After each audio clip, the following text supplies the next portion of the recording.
They called her Angel.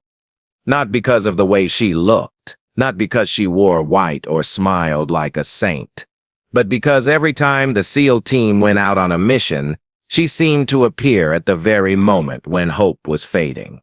No one really knew her story. She was just there, calm, quiet, and untouchable. She had this strange way of being exactly where she was needed, whispering advice, guiding them, and sometimes saving lives without ever raising her voice. At first, the men thought she was just some kind of medic attached to their unit. A helper. Nothing more. But the truth was, nobody could quite explain how she knew things she shouldn't have known, like where the enemy would set up an ambush, or which building was about to be rigged with explosives. She would simply point with her steady hand, eyes clear, voice soft, and somehow she was always right. Angel, one of the SEALs had said during their first mission with her, "You're either the luckiest person alive or you've got something the rest of us don't." She just smiled faintly and said, "I only see what others don't notice." That answer stuck with them. The SEAL team wasn't used to outsiders. They lived by loyalty, brotherhood, and years of brutal training. Outsiders weren't trusted easily. But Angel, she broke that wall without even trying. They began to rely on her, sometimes more than their own instincts. She wasn't loud. She wasn't forceful. But in the middle of gunfire, when everything was chaos, her voice carried a weight that stilled their panic. And yet, nobody really knew who she was. One night, after a mission that should have ended with body bags but didn't, thanks to her warning about a hidden sniper nest, one of the SEALs, Ramirez, asked, "Who are you really, Angel? You walk through fire with us, but you don't act like us. You don't flinch. You don't even breathe hard." She just looked at him, her face half shadowed by the flickering campfire. "You don't need to know who I am," she said softly. "You just need to know I'm here for you." That answer was enough for most of them. Soldiers didn't ask too many questions when someone saved their lives, but deep inside they all wondered. Her presence began to feel like destiny. Some of the men would even make jokes about it. "She's not human," they'd whisper. "She's an angel for real." Others half believed it, because when you've stared death in the face and walked away untouched, it's easier to believe in miracles than in luck. But everything changed on the night of the storm. The mission was supposed to be simple. Extract a captured ally from deep inside hostile territory. But from the beginning, nothing went according to plan. The rain poured down so hard they could barely see. Radios cut out. Night vision was useless. They stumbled through mud, their weapons heavy, their bodies cold, and the only thing guiding them was Angel. "This way," she whispered, her voice steady, as if the storm didn't touch her at all. They followed blindly, trusting her in ways they wouldn't have trusted their own maps. And once again she led them to safety, until they reached the abandoned warehouse. Inside it was silent. Too silent. The SEALs spread out, weapons raised, senses sharp. They found the ally tied to a chair, beaten but alive. Relief washed over them for a moment, but it lasted only a breath, because that's when the lights flickered on. They weren't alone. Dozens of enemy soldiers poured from the shadows. Guns raised. Shouts filled the air. A trap. The SEALs prepared for a last stand. They were outnumbered, outgunned, and cornered. And in that split second between life and death, they turned to look at Angel. She didn't look afraid. Her eyes were steady, her face calm, almost too calm. "Down!" she shouted suddenly, throwing herself forward. Grenades rolled across the floor. Explosions shook the walls. The SEALs dropped, taking cover, firing back, chaos erupting everywhere. And somehow, through the storm of bullets, Angel moved like she had done it all her life. Swift, precise, fearless. She pulled Ramirez behind cover, just as a bullet tore through the space where his head had been. She yanked another man by his vest, dragging him out of the fire zone. For hours, or maybe only minutes, they fought like men possessed. And through it all, Angel never faltered. Her calm commands cut through the madness. Left side now. 3 coming from the rear. Grenade incoming, move. By some miracle, they made it out alive. Bloodied, exhausted, but alive. And that's when suspicion grew. When the dust settled and the last gunshot echoed into silence, the SEAL sat there breathing hard, staring at Angel. Her hands weren't shaking. Her uniform had no insignia, no rank. She had taken down 2 men herself with flawless surgical precision. That wasn't something a medic did. That wasn't something a helper could do. Who are you? Ramirez demanded again, his voice sharp now. Not grateful this time. Suspicious. Angel just looked at him, her expression unreadable. I told you, I'm here for you. But for the first time, her words didn't settle their doubts. Days passed. Missions came and went. Angel was always there, always saving them, always one step ahead. But the whispers grew louder. Who was she? Why did she never sleep? Why did she never miss? Why was she so different? The answer came one night when Commander Hayes, grizzled tough, the kind of leader who had seen it all, called her into his tent. You're not who you say you are, he said flatly, staring at her across the table. My men trust you, but I don't like mysteries in my team. So I'm going to ask you once, and only once. Who are you really? For the first time, Angel's calm face flickered. Just a small crack. Her hands folded together, her eyes lowered, and when she finally spoke, her voice carried something they had never heard before. A weight, a pain, a truth too heavy to hide any longer. I wasn't sent here to heal you, she whispered. I was sent here to watch you. The silence that followed was sharp enough to cut. Hayes leaned forward, his eyes narrowing. Watch us? For who? Her answer was softer than the rain outside, but it landed like thunder. For the ones who don't want you to come back alive. And just like that, the word angel no longer felt like salvation. It felt like a curse. The words hung in the air like smoke that wouldn't clear. The storm outside hammered the canvas of the tent, but inside the silence was louder than thunder. Commander Hayes didn't move at first. His jaw tightened, his eyes fixed on her like she was a ghost. He could finally see.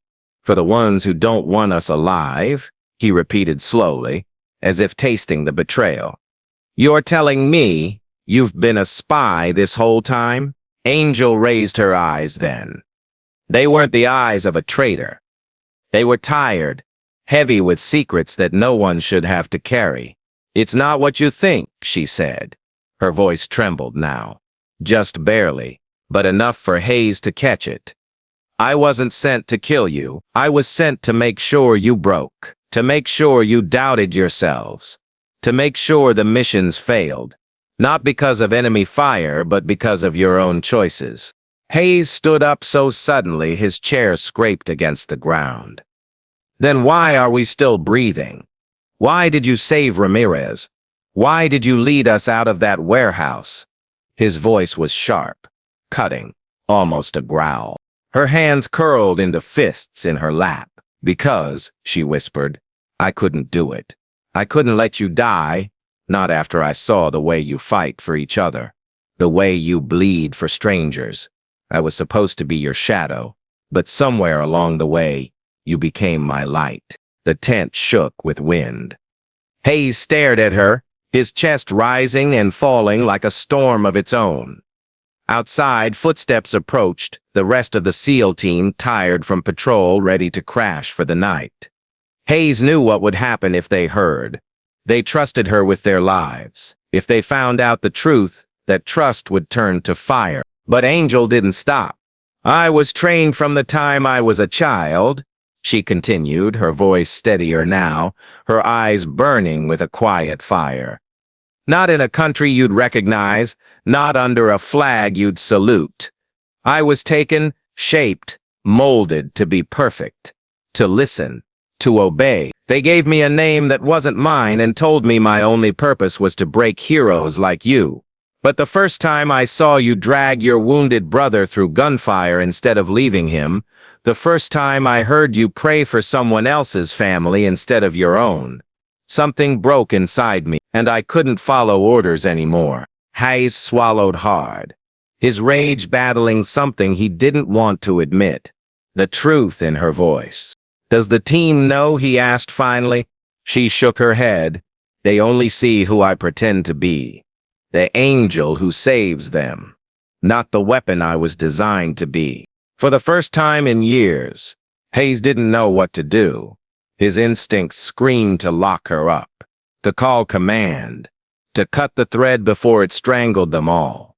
But his gut, the same gut that had kept him alive through wars and nightmares, whispered something else. She had already chosen, not their enemies, them. Before he could decide, the tent flap opened. Ramirez stood there, his eyes darting between them. He had heard enough. Commander, Ramirez said slowly, his voice dark. Tell me this isn't true. Angel turned to him, her face pale but unflinching. It is, she said softly. But not in the way you think. Within minutes, the whole team knew. The campfire burned low as they sat in a circle, eyes on her like knives. Men who had followed her through hell now looked at her like she was poison. You lied to us, one of them spat. All this time we thought you were our guardian, and you were just what? Waiting for us to die? I never wanted you to die, she said. Her voice cracked now, the calm mask slipping away. I wanted you to see me as more than what they made me. I wanted to protect you, because for the first time in my life, I had something worth protecting. But anger is a hard flame to put out. Ramirez shook his head, his fists clenched. You should have told us. From the start. I couldn't, she whispered. If I told you the truth, you would have pushed me away. And I needed to stay close, to make sure nothing happened to you, even if it meant living a lie. The team fell into silence. For hardened warriors, trust was everything, and hers had shattered. But then, as if fate had been waiting for this very moment, gunfire ripped through the night. Bullets tore into the camp, dirt exploding around them. Shouts echoed in the darkness. The enemy had found them. The SEALs jumped to their feet, instincts kicking in. Hayes barked orders, rifles cracked. Chaos returned, and in the middle of it all, Angel moved. Not away from them, not into the shadows, but forward, straight into the line of fire. She fought with a fury none of them had seen before. Every strike, every shot, every movement was precise and lethal. She shielded Ramirez when an enemy bullet sought him. She dragged another man to safety after an explosion sent him flying. She bled, but she didn't stop. And in that madness, something shifted. The SEALs saw her, not as a spy, not as a stranger, but as one of them, because no enemy would fight like that for them. No weapon of war would bleed so willingly for men she had been told to break. By the time the last enemy fell, the ground was soaked with rain and blood. The team stood, panting, wounded but alive. And there, in the mud, Angel dropped to her knees, her face pale, her arm bleeding badly. Hayes knelt beside her, gripping her shoulder. Why? He demanded. Why save us if you were made to destroy us? She looked up at him, her lips trembling, tears mixing with rain on her cheeks. Because you called me Angel. And for the first time in my life, I wanted to be one. The words broke something inside the men that bullets never could. Ramirez, who had once been the first to doubt her, was the first to reach out, his hand gripping hers tightly. You saved me more times than I can count, he said hoarsely. Spy or not, you're one of us now. One by one, the others nodded. The anger wasn't gone. The betrayal still burned. But something deeper rose above it. The bond of battle. The proof written in blood. From that night on, they no longer called her a spy. They no longer whispered doubts. They called her Angel, not because she was perfect, not because she was pure, but because she chose them when she could have destroyed them. She had been forged as a weapon, raised in shadows, trained to break heroes. But in the fire of war, she found something no training could erase. A family. And the SEALs, they found something too. That sometimes the people who enter your life under broken circumstances can still rise to become the very reason you survive. In the end, it wasn't about where she came from or who had made her. It was about who she chose to be when it mattered most. And she chose to be their angel.